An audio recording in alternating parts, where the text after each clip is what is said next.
மேகாலய மாநிலத்தின் சிலாங்கில் உடல்நலக்குறைவு ஏற்பட்டு உயிரிழந்த அப்துல் கலாமின் கடைசி நிமிடங்களை பகிர்ந்து கொள்கிறார் அவரின் செயலர் பொன்ராஜ். அவருக்கு இந்த அது மலை பகுதி, மேட்டு பகுதி, மேலே போக போக ஆக்சிஜன் லெவல் கம்மியாகும். அந்த ஆக்சிஜன் லெவல் கம்மியாச்சு அப்படின்னா இயற்கையாகவே அவர் ரொம்ப வெஜ்ஜு சாப்பாடு ரொம்ப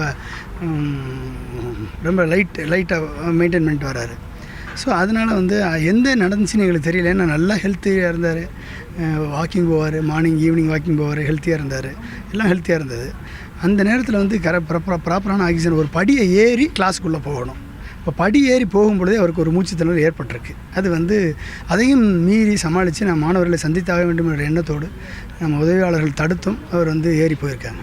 ஏறி போகிறப்ப போய் அவரை வெல்கம் பண்ணி 6:30க்கு அவரை வெல்கம் பண்ணி மேடையை அவர்கிட்ட கொடுக்குறாங்க. மேடையில் ஏறுறாரு, எல்லாரையும் வாழ்த்துறாரு, ஸ்பீச் ஆரம்பிக்கிறாரு. அந்த ஸ்பீச்சை ஆரம்பித்து பேசும் பொழுது அப்படியே திடீரென்று அப்படியே சரிந்து சாய்ந்து விட்டார். அப்போ அந்த ப்ராப்பரான ஆக்சிஜன் கிடைக்கலையோ, மாசிவ் ஹார்ட் அட்டாக்கோ என்னென்னு தெரியல.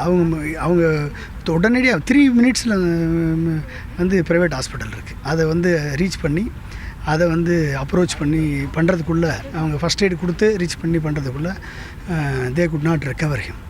இதை நாம் இழந்துட்டோம்.